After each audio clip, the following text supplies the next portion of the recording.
Some yogurts and the lady parts share something in common, and that's bacteria. They both contain lactobacillus. Yogurt lactobacillus is not that different from the vaginal lactobacilli. These bacteria acidify the vagina and therefore protect it from infections. So while working on yogurt footage, I was asking myself, wouldn't it be possible to make yogurt with vaginal bacteria? So I was setting up an experiment. But slight problem right there. I was anatomically not up to the job.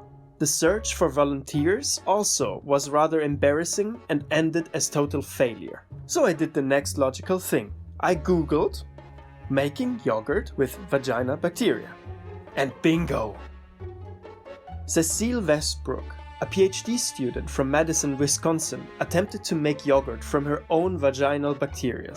She infected milk by using a wooden spoon to transfer some of her bacteria.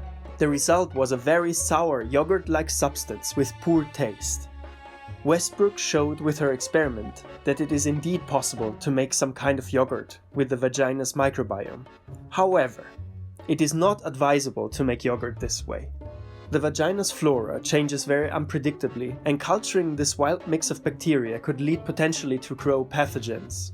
According to the gynecologist Roseanne Hertzberger, the surprising conclusion of this wild experiment is the following. What about creating a backup of the healthy vaginal flora and keep it in storage for the eventuality that it gets damaged?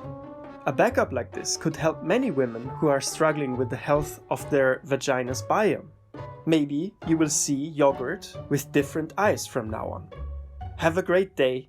Bye bye. Please listen carefully.